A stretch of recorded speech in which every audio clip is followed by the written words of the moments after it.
Pozdravljeni. V tretjem podcastu Trivelis inštituta odpiramo vprašanje, kako se je v zadnjih letih spremenila varnostna slika Evrope ter zakaj zaznava groženj pogosto zaostaja za realnostjo. Pogovor se osredotoča na razkorak med dejanskimi varnostnimi tveganji in družbenim razumevanjem, zlasti po letu 2022.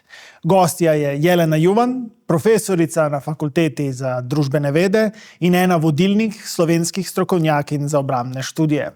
V svojem delu analizira odnos družbe do varnosti, delovanje obrambnih sistemov in širši evropski varnostni kontekst. Gospa Juvan, če začnemo najprej širše. Kako vi danes ocenjujete varnostne razmere v Evropi? Vsekakor so bistveno drugačne, kot so bile pred začetkom ruske vojaške agresije na Ukrajino februarja 2022. Z vsakim letom ali mesecem trajanja vojne v Ukrajini se varnostne razmere na evropski celini zaostrujejo, kajti še vedno ne vemo, kako se bo ta vojna končala, kdaj se bo končala in predvsem, kdo bo iz te vojne prišel kot zmagovalec oziroma poraženec, kar vsekakor vpliva na prihodnjo varnostno arhitekturo na evropski celini in v bistvu celotno dinamiko odnosov tako med Evropsko unijo kot Ukrajino, Rusijo in tudi bolj globalno. Poleg tega ne gre samo za vojno v Ukrajini, tisto, kar opažamo, predvsem z prihodom ameriškega predsednika na oblast, torej Donalda Trumpa, da se v bistvu rušijo se transatlantski odnosi, krhajo se ta razmerja, ZDA niso več garant varnosti na evropski celini, kar so bile od konca druge svetovne vojne dalje, in to skupaj z vojno v Ukrajini vsekakor skupaj zelo vpliva na varnostne razmere v slabem pomenu besede. Če pogledava zadnjih 10 let, kateri so bili ključni faktorji, ki so spremenili varnostno okolje v Evropi, ne samo Ukrajina, ampak kaj so bili recimo še druge stvari v okolici? Zdaj, če mogoče teh 10 let razširimo na 12 let, od 2014 dalje, od ruske aneksije Krimskega polotoka, to je bil vsekakor en zelo močan signal Evropski uniji in tudi največjim evropskim državam, ki pa ga evropske države niso bile pripravljene v bistvu razumeti tako, kot bi ga morale. Zakaj pa ne? Nekako, zaradi tega, ker Rusija je bila vedno percipirana kot prijateljska država. Rusija in Evropska unija in Rusija in NATO so v bistvu od konca hladne vojne dalje razvijali odnose, sodelovanje. NATO je imel NATO-Russia Council, Evropska unija je imela z Rusijo posebno politiko in tako naprej. Torej, v bistvu zelo težko je bilo sprejeti neko to dejstvo, da država, ki je bila naša prijateljica, potem lahko stori nekaj takega, kot da napade sosednjo državo in si presvoji del ozemlja. Torej, po mojem mnenju, lažje je bilo iti naprej in se delati, kot da ni bilo nič in da to morda ni bil nek scenarij za kasnejšo vojno v Ukrajini, ki je v bistvu po zelo podobnem principu seveda bistveno večjih razsežnosti. Torej, to je bil eden tak prvi trenutek, ki bi ga bilo potrebno upoštevati. Potem 2015-2016 migrantska kriza oziroma begunska kriza, ko je bila Evropska unija soočena z izjemnim navalom beguncev, ki so prihajali iz konfliktnih območij. Torej seveda na udaru so bile samo določene države, to Slovenija je tudi to zelo dobro občutila, ampak takrat je bilo v bistvu prvič, da je tudi naš nacionalno-varnostni sistem se znašel v bistvu pred zelo velikimi izzivi.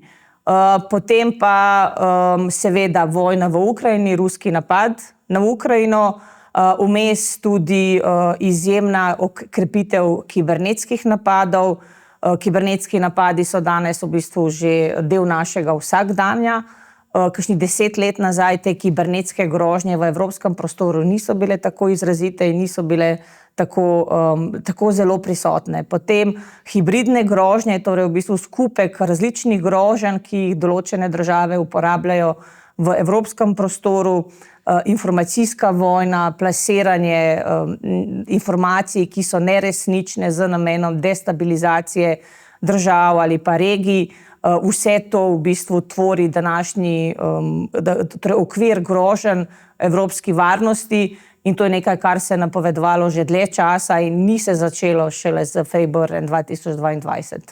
Pa če pogledava Rusijo malo širše, po vaše, kaj so največji varnostni izzivi za Evropo? So to vojaški, hibridni ali politični napram odnosu z Rusijo? Je v bistvu kar vse, ne?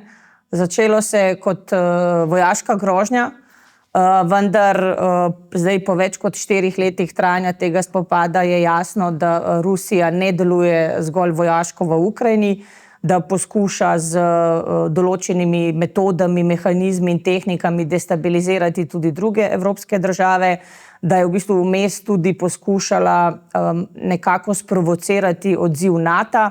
Tukaj mislim predvsem na vdore v brezpilotnikov v zračni prostor določenih evropskih držav, ko se je nekako pokazalo, da Zveza NATO nima dovolj učinkovitega odgovora, da v bistvu nima sistemov, s katerimi bi se lahko dovolj učinkovito zoperstavila tem novi obliki uporabe brezpilotnih letalnikov.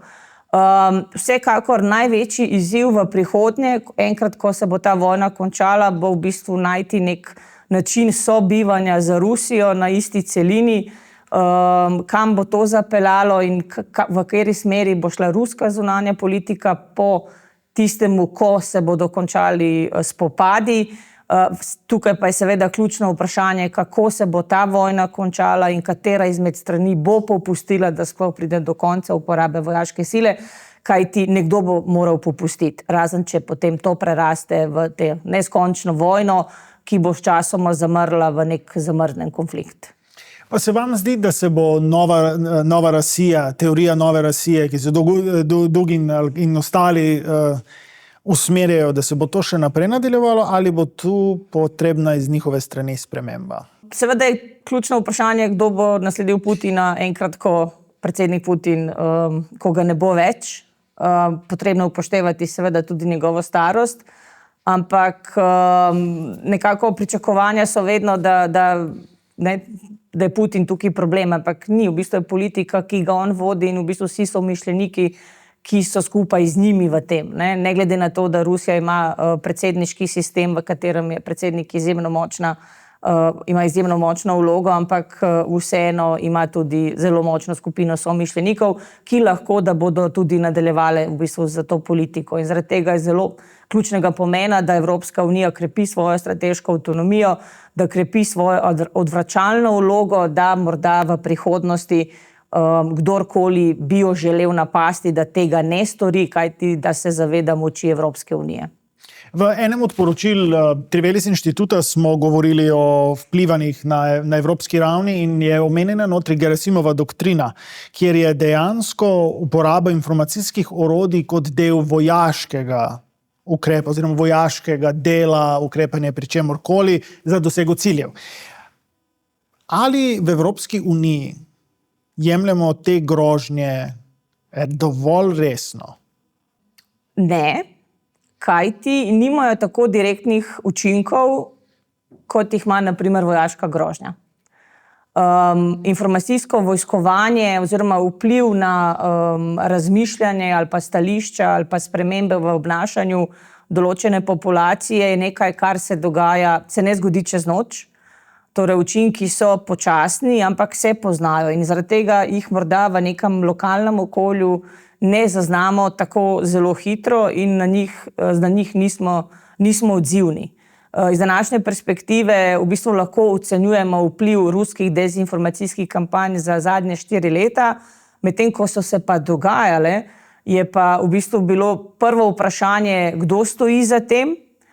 Morda so Ukrajinci, morda so Rusi, morda je nek tretji akter. Tako da gre za neke dogodke, za katere ne moreš z gotovostjo trditi, kdo stoji za tem, kar seveda v določenem delu neke družbe povzroča v bistvu nasprotne učinke. Ne?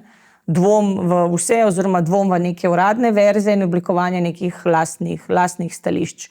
Torej gre za kampanje, ki nimajo toliko učinka v fizičnem pomenu besede in zaradi tega jih tudi ljudje verjetno ne jemljejo dovolj resno. Ste profesorica, veliko delate s študenti, z drugimi, učite jih novih zadev, prepoznavo novih narativov, bomo rekli, informacij. Kako bi pa vi tukaj predlagali, da se ukrepa, da se te narativi, ki so penetrirali, ki so že nekaj časa, da se jih lažje prepozna za širše množice? Predvsem te nove generacije, torej mlajše generacije, ki šele vstopajo v nek ta širši družbeni prostor javnega in družbenega delovanja, je potrebno naučiti, da dvomijo in preverijo informacije pri verodostojnih virih. Torej, ne verjeti vsemu, kar vidijo naprimer na TikToku ali pa katerih drugih omrežjih, ampak v bistvu podvomiti in potem poiskati verodostojne informacije. Isto velja za naše študente, ko pripravljajo neke pisne izdelke, seminarske naloge, projektne naloge, potrebno je uporabljati verodostojne vire in preveriti vire, do katerih so v bistvu prišli. Torej, potrebno jih je narediti kritične, da kritično razmišljajo, da potem, ko se naprimer znajdejo oziroma srečajo z neko tako objavo, bodisi na X-u ali pa TikToku, da v bistvu pomislijo, ali je nekaj takega lahko sploh resničnega. Zdaj, te informacijsko delovanje kot del hibridnega vojskovanja ni novost, ne. Tudi v času druge svetovne vojne so metali letake iz letal, ampak takrat se uporabljala beseda propaganda. Tisto, kar je pa danes bistveno drugače, je pa ta razvoj informacijsko-komunikacijske tehnologije, ki je bistveno olajšal širjenje vseh možnih oblik informacij, resničnih ali pa neresničnih. Če malo preskočimo in gremo čez Atlantik, oziroma v Atlantik. 10 let, 12 let, 14 let nazaj. Govorilo se je o prihodnosti NATO, kaj je prihodnost NATO, kako se bo nadaljevalo, ampak načeloma razmerja med evropskimi in ameriškimi zavezniki so bila stabilna, predvidljiva. V zadnjih parih letih se je pa to precej spremenilo. Kaj je po vaše, kako so se spreminjali ti odnosi, čezatlantski odnosi? Kaj je bila razen Donalda Trumpa takšna razlika? V bistvu že predsednik Obama je parkrat v svojih govorih nekako namignil, da morajo tudi druge države članice zavezništva prevzeti delitev bremen in začeti več vlagati v svoje v nacionalno obrambo. Pa na tej strani Atlantika tega nismo dovolj resno jemali, dokler se ni začela ruska vojaška agresija na Ukrajino in dokler ni prišel Donald Trump na vrh ameriške administracije, kajti kot sedaj že več kot po enem letu njegovega drugega mandata vidimo, da dejansko tudi tisto, kar on izreče, pa čeprav se zdi izjemno neverjetno, ne, da tudi uresniči, ne. Tako da z tega vidika je njegove izjave potrebno resno jemati in bistveno vplivajo tudi na transatlantske odnose. Šlo je tudi za v bistvu obliko streznitve, glede tega, da ZDA pa morda ne bodo več tako velik zaveznik Evrope, kot so bile, in tudi oblika streznitve predvsem tistim državam, ki smo se, med njimi tudi Slovenija, ves čas zanašali, da imamo nekega velikega brata, ki nas bo branil in varoval, če bo to potrebno, in zaradi tega ni potrebno vlagati v lastne oborožene sile, v lastni obrambni sistem. Obama je že začel z premikom v Azijo, se pravi ameriški premik, da se osredotoča na Azijo, Evropa pa ni to že 15 let. Ampak do same invazije leta 2022 se v Evropi ni veliko govorilo, govorilo se je o povečanju v obrambo, naredilo se ni pa nič posebnega. Ali se vam zdi, da je kljub temu, s tem zamikom, imamo mi dovolj časa in denarja, da lahko v relativno hitrem času prevzamemo obrambo v svoje roke? Ne. Časa zmanjkuje, časa je v bistvu zmanjkalo. Zelo težko je nadomestiti manko, ki je nastajal leta in desetletja. Predvsem vojna v Ukrajini je pokazala neučinkovito nadomeščanje porabe na bojišču, torej tako predvsem za evropske države, ki so že od začetka v bistvu podpirajo Ukrajino v njeni obrambi proti Rusiji. Torej tisto, kar je Ukrajina potrebovala oziroma potrebuje na bojišču, evropske države so najprej ponudile iz svojih lastnih nacionalnih rezerv, potem pa se je pokazalo, da so rezerve prazne in da je pač potrebno okrepiti obrambno industrijo in proizvodnjo, da se te rezerve zapolnijo. To ne gre skladno za pričakovanji, vseeno je proces izjemno dolgotrajen in tudi kompleksen. To dejstvo, da je Evropska unija sestavljena iz 27 držav članic, vsaka izmed njih ima svojo lastno nacionalno varnostno politiko, lastne interese, potrebno je okrepiti interoperabilnost med državami članicami, predvsem če primerjamo z ameriškim sistemom, tako da nekako čas res ni na strani Evropske unije oziroma evropskih držav in v primerjavi z Rusijo, ki se je uspešno prilagodila na vojno razmere, svojo industrijo, vojaško oziroma vojno industrijo je uspešno preoblikovala, da vsaj tako se zdi nadomešča izgube na ukrajinskih bojiščih, je tukaj v bistvu Evropska unija pred zelo težko in zahtevno nalogo. Pa če še bolj lokalno gremo. V Evropski uniji oziroma v Evropi doživljamo eno največjih varnostnih groženj v zadnjih 60-70 letih. Čezatlantski odnosi niso več najboljši. Stopnja ogroženosti je visoka, ampak v Sloveniji pa recimo ne jemljemo te ogroženosti na tako visoki ravni, saj v družbenem pogledu. Dejansko občutijo ljudje nizko stopnjo ogroženosti. Zakaj ta razlika? Ja, to je res, čeprav v zadnjem letu so tudi javnomnenjske raziskave zaznale krepitev tega občutka ogroženosti. Torej slovensko javno mnenje 2025 je v določenih odstotkih zaznalo, da je občutek ogroženosti ni več tako nizek, oziroma da je občutek varnosti se nekoliko zmanjšal. Torej, lahko, da je to tudi, seveda, verjetno je tudi posledica vojne v Ukrajini in dejstva, da ta vojna še vedno traja, posledica dogodkov v Gazi, na Bližnjem vzhodu, čeprav trenutni dogodki na Bližnjem vzhodu niso še izmerjeni v našem javnem mnenju.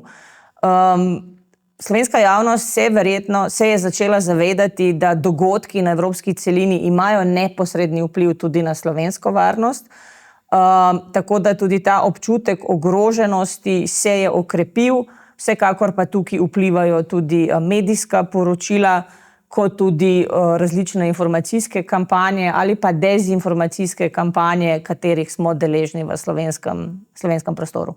Kako bi pa vi v vaši karieri, pri vseh študiju, ki ste ga imeli, identificirali ali pa razložili odnos, ki ga imamo Slovenci z obrambo in varnostjo? Kako mi to jemljemo? Mi torej na Obramboslovno-raziskovalnem centru se z odnosom do varnosti in obrambe ukvarjamo, oziroma se ta center ukvarja že od ustanovitve. Jaz že od začetka moje poklicne poti. Vse raziskave javnega mnenja, kar se tiče ogroženosti, so na prvo mesto postavljale ogroženost pred naravnimi nesrečami. Torej, to je nekaj, kar se v Sloveniji ljudje najbolj zavedajo, da jih ogroža in tudi priznavajo, da jih najbolj ogroža, kar je posledica tudi nekih večjih naravnih nesreč, katerim smo bili priča v Sloveniji. Vojaške grožnje so bile vedno na zadnjem mestu. To je vsekakor tudi posledica dejstva, da si je Slovenija priborila osamosvojitev na relativno, torej način, na katerem ni bilo večjega števila človeških žrtev, za razliko od obeh vojn, ki sta potem sledili na Hrvaškem in v Bosni in Hercegovini. To je tudi posledica dejstva, da smo nekoč, torej Jugoslavija bila neuvrščena. Ta zgodovinski spomin, da Slovenija se ne želi nekam umestiti, je v bistvu še vedno zelo močan. Gre za neko tradicijo kulture, miru in nenasilja in to dejansko vse vpliva na stališča do varnosti in tudi do identifikacije groženj in pa seveda posledica dejstva, da Slovenija kot samostojna država oziroma 1991 dalje, ko se je 10-dnevna vojna končala, ni bila nikoli ozemeljsko ogrožena z strani druge države. No, ampak tukaj pa zaznavam en paradoks, ne? Ker v Jugoslaviji, kakorkoli jo obrnemo, je veljala doktrina nič nas ne sme presenetiti, ki smo tudi o njej pisali. In Jugoslavija je imela vojaško doktrino, da mora biti dovolj močna, da ne more biti premagana oziroma da lahko napadalcu zelo oteži življenje. V Sloveniji pa še vedno ostaja tale mirovna dividenda v naših glavah. Se pravi, brez vojske, brez obrambe bomo ostali varni. Zakaj je potem od tistega, kar je takrat bilo, kjer so ljudje dejansko vadili, trenirali in do tega? Kaj se je zgodilo? No, paradoksov je v bistvu več, ne? Torej, to vse skupaj je tudi posledica trendov v širši skupnosti, predvsem na evropski celini, da je v bistvu za koncem hladne vojne, za razpadom Sovjetske zveze, za razpadom Varšavskega pakta v bistvu izginila nevarnost nekega večjega neposrednega vojaškega spopada med Zahodom in Vzhodom, kar je tudi vplivalo, kar je v bistvu tudi, da moram reči, vsi tisti, ki so vodili slovensko državo od 1991 dalje, so to tudi poudarjali, ne, da Slovenija ni ogrožena, da ne bo več vojaškega spopada oziroma večjega konflikta na evropski celini in da posledično nam ni treba se ukvarjati s tem. Gradili smo slovensko vojsko, ki je bila za razliko od JLA izločena iz civilne družbe, kar je tudi vplivalo na stališča, torej na javnomnenjska stališča do same vojske, do oboroženih sil, do tega, ali vojsko sploh potrebujemo, do tega, da je vojska percipirana izključno kot porabnik proračunskega denarja in ne kot nekdo, ki ga dejansko potrebujemo. Kako bi se po vaše Slovenija morala strateško pripravljati na nove varnostne razmere? Zdaj smo, kaj moramo narediti? Zdaj, če govorim izključno o nacionalno-varnostnem sistemu, torej Slovenija ima poklicno vojsko, kar je po mojem mnenju eden izmed primernih modelov, vendar poklicno vojsko, ki bo primerno kadrovsko popolnjena, primerno opremljena in primerno usposobljena. Torej, potrebno je okrepiti to poklicno jedro, istočasno pa tudi razmišljati o nekih črnih scenarijih, čeprav sistemi ne delujejo tako, da bi razmišljali, da bi se gradili na osnovi črnih scenarijev, kajti to bi bilo finančno nevzdržno, izjemno zahtevno, ampak razmišljati sploh glede na varnostne razmere in trende za v prihodnje tudi, kako v bistvu okrepiti mobilizacijsko moč Slovenske vojske v primeru, da je potrebno braniti naše nacionalno ozemlje, česar trenutno 7.000 pripadnikov plus 1.400 pripadnikov rezerve ne moremo. Potrebno je tudi upoštevati izkušnje za bojišč v Ukrajini. Brezpilotni letalniki so v bistvu spremenili način vojskovanja, istočasno pa v Ukrajini oziroma je mogoče opaziti tudi značilnosti pozicijskega vojskovanja, kar je v bistvu stvar neke preteklosti, torej imamo nek presek visokotehnološkega spopada z najbolj tradicionalnim načinom bojevanja, torej mož na moža. Torej upoštevati te izkušnje iz Ukrajine, nabavljati takšne oborožitvene sisteme, s katerimi se bomo lahko zoperstavljali morebitnim vojnam ali pa napadom v prihodnje.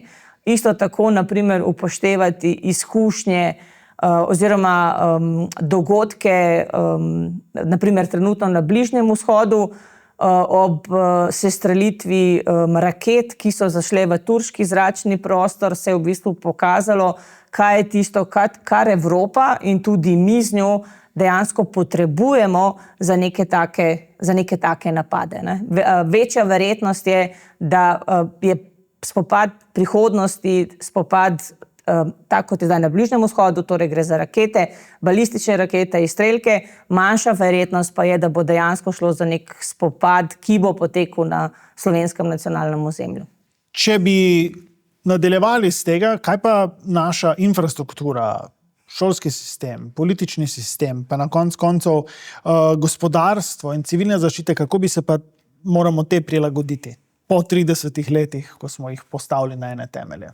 Torej, ključno za obrambo države oziroma za krepitev tudi odpornosti države je vsekakor obrambni sistem. Vse druge strukture pa v bistvu morajo delovati v podporo temu obrambnemu sistemu, če bo kdaj to potrebno. Torej, nekoč oziroma še vedno imamo, torej po zakonu o obrambi se obramba države deli na vojaško in civilno obrambo in civilna obramba je bila vedno mišljena kot podpora vojaški obrambi, ne kot nek samostojni del. Šele v zadnjem času se v bistvu pojavlja nek nov koncept odpornosti, ki pa, torej država ne more biti odporna brez učinkovite obrambe.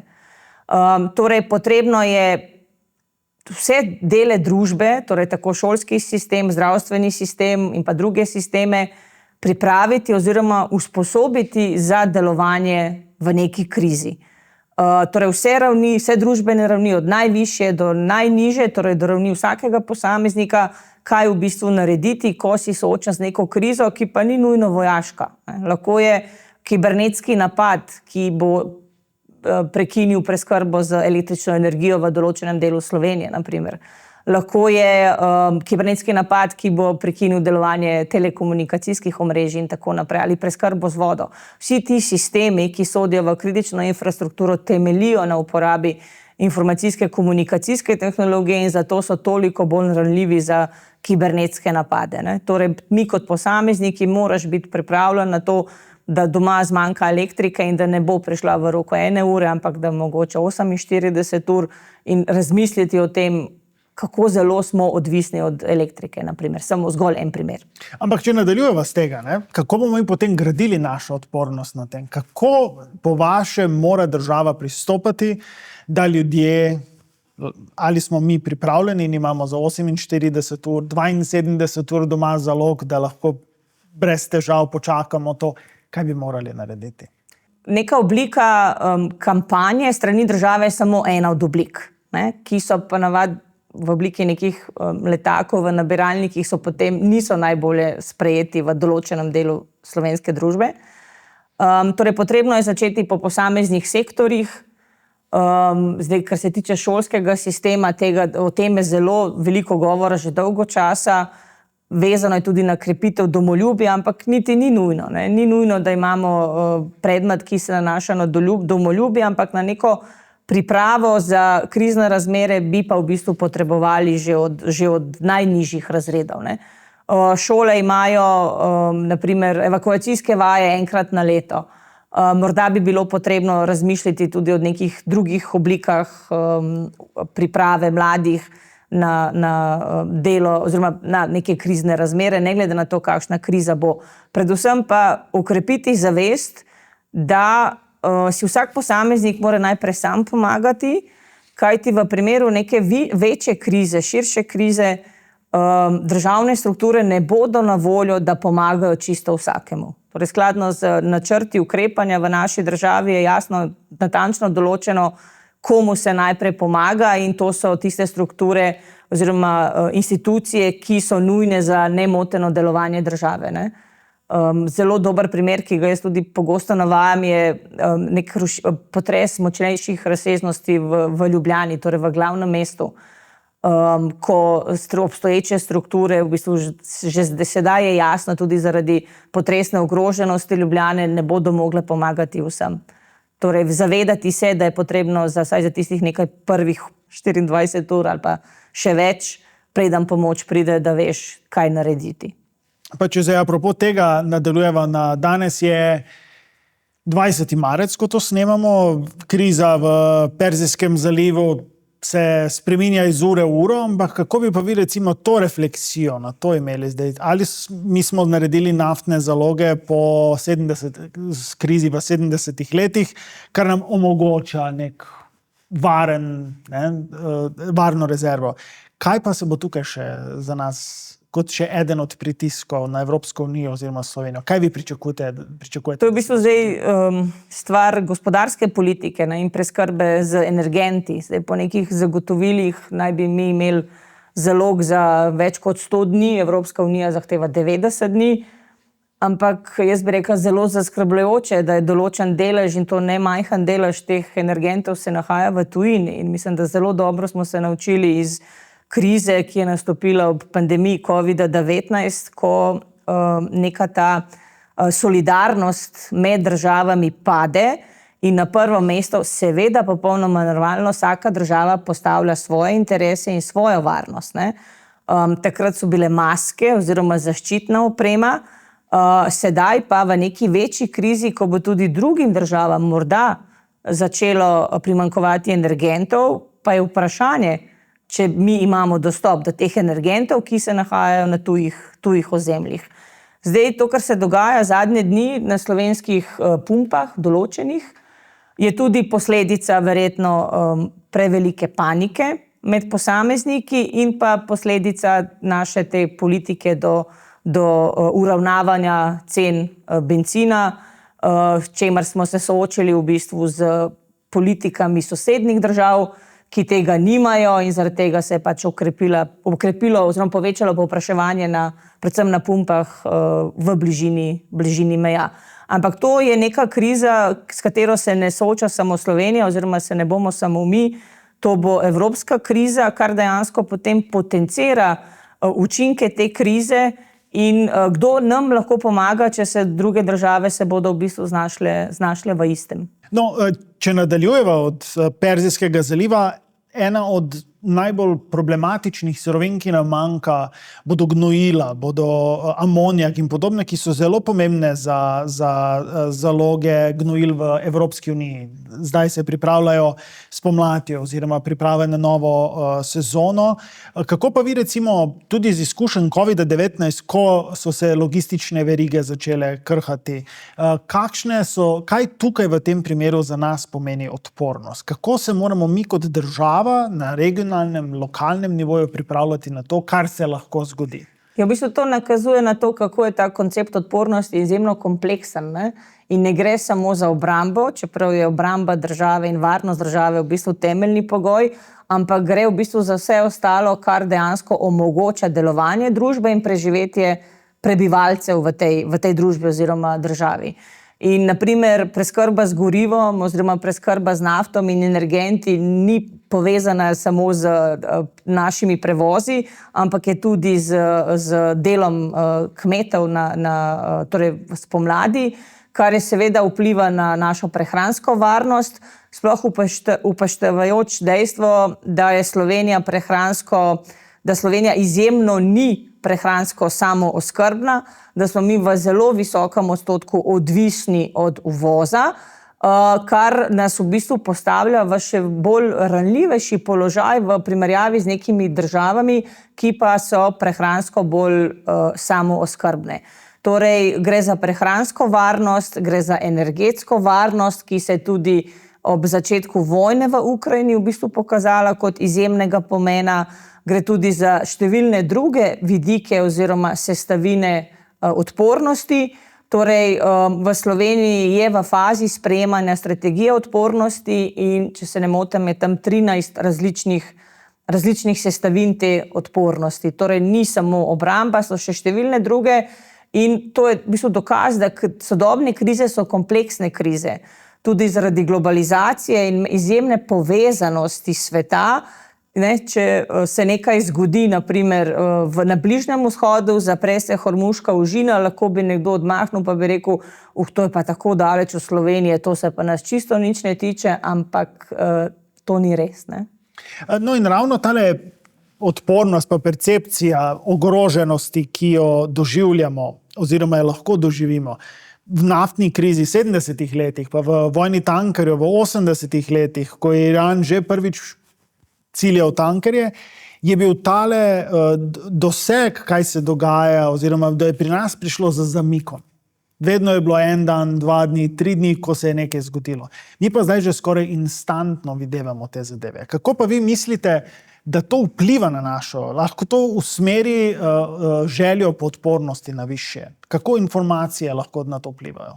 Pri vsakem posamezniku je neka točka, zaradi katere bo pa začel razmišljati o tem, kaj se dogaja in ali smo dejansko ogroženi. Zdaj za nekoga je morda trenutek streznitve, ko pride na pumpo, pa ne more napolniti tanka, za nekoga je pa v bistvu to nekaj drugega. Ne? Torej, ampak že dogodki oziroma dogodki in spopad v Gazi se je pokazalo, da imajo tudi zelo velik vpliv naprimer na naš medijski prostor, morda celo več, kot je imela vojna v Ukrajini. Ne? Tudi naprimer dogodki na Bližnjem vzhodu zadnje 3 tedne so vplivali tudi pri nas, tudi zaradi dejstva, da veliko ljudi je bilo takrat na dopustu oziroma na počitnicah, to je bil ravno čas zimskih počitnic, in so se morda ljudje v lokalnih okoljih, ki so poznali nekoga, ki je obtičil na Bližnjem vzhodu, so tudi bolj se začeli zavedati te problematike. Torej, v preteklosti je bilo že nekaj teh naftnih kriz, kot ste sami omenjali, ampak danes je svet bistveno bolj povezan, kot je bil 20 let nazaj ali pa 30 in tudi bistveno bolj medsebojno soodvisen. In ravno ta soodvisnost je tisto, kar nas dela še bolj ranljive. Pa če zaključujeva, če bi v enem stavku morali povedati, kakšen miselni preobrat potrebuje Slovenija? Ja, torej predvsem večje zavedanje o številnih nevarnostih, s katerimi se soočamo v mednarodni skupnosti. Torej, da mi nismo varnostni mehur, torej, da ne živimo v nekem varnostnem mehurčku in da se je potrebno pripravljati tudi na morebitne črne scenarije. Torej, ne govorim samo o nekem neposrednem vojaškem napadu na slovensko nacionalno ozemlje, ampak pri vseh oblikah grožnjah imamo scenarije, ki so manjši ali pa scenariji, ki so v bistvu resnejši. Ne? Pred leti se spomnim, da smo delali projekt ob morebitni nesreči v jedrski elektrarni Krško in takrat se je pokazalo, da so načrti za ukrepanje narejeni v bistvu na najboljšem možnem scenariju. Ne? Ampak po drugi strani nesreče jedrske elektrarne se dogajajo ne po najboljših možnih scenarijih. Ne? Tako da kako bi dosegali v bistvu ta premik oziroma v miselnosti, zelo nerada bi rekla, da pod vplivom neke večje grožnje. Da bo to, če se bo kdaj zgodilo, dejansko šele okrepilo pomen vseh struktur v našem nacionalno-varnostnem sistemu, pa ne govorim samo o vojski, in zavedanje, zakaj jih potrebujemo. Naprimer, pogosto se primerjamo, lahko se omenja Hrvaška. Hrvaška zelo dobro ve, zakaj oni imajo svojo vojsko, kajti njihova vojska je med 1992 in 1995 si izborila samostojno Hrvaško in vrnila določena zasedena ozemlja. Torej, pri njih se ne sprašujejo, zakaj vojsko potrebujejo. Upam pa, da v Sloveniji bomo uspeli doseči premik v miselnosti brez neke neposredne ogroženosti. Pa še zadnje vprašanje, malo pesimizma, malo optimizma. Kaj vas najbolj skrbi pri evropski oziroma slovenski varnosti, razmišljanju, oziroma kaj vam daje največ upanja? Torej, če govorimo o varnosti v tem najbolj ožjem pomenu besede, neučinkovitost sistema na neke vojaške grožnje. Torej, naš obrambni sistem je v zadnjih 15 letih bil izjemno zapostavljen. Od 2008 dalje ni se vlagalo v razvoj, ni se vlagalo v modernizacijo, temu smo priča šele zadnjih nekaj let. In v teh nekaj letih ne moremo nadomestiti izjemnega primanjkljaja, ki je v bistvu nastal. Torej, mi smo dopustili, da je slovenska vojska padla na 6300, oziroma morda je zdaj 100 več ali 100 manj pripadnikov, kar v bistvu v nekih resnih varnostnih razmerah ni zadostna človeška sila. Torej, z tega vidika me skrbi, da Slovenija ni pripravljena učinkovito se zoperstaviti takšnim oblikam groženj, kot lahko Rusija predstavlja, naprimer, Evropi v naslednjih desetletjih. Kaj me Z optimizmom. Kaj vas najbolj navdaja z optimizmom? Kaj me najbolj navdaja z optimizmom? Torej, prihodne generacije mladih, ki danes rastejo oziroma odraščajo v nekih drugačnih razmerah, v razmerah, v katerih je tudi med njimi zaznati večjo stopnjo zavedanja o tem, kakšne so grožnje trenutno in kakšne bodo v prihodnje, ki se zavedajo tudi vseh pasti delovanja v kibernetskem prostoru, kajti rojeni so v bistvu v kibernetsko okolje, to je del njihovega vsakdanja in vsekakor se obnašajo bolj odgovorno. Torej, z optimizmom zrem v nove generacije, ki bodo bolj odgovorne pristopale k temu, kar morda mi v Sloveniji zadnjih 20 let nismo. Hvala lepa. Vam pa najlepša hvala za poslušanje tretjega podcasta Trivelis Inštituta. Več analiz, podobnih podcastov in člankov pa si lahko preberete na www.trivelis.si.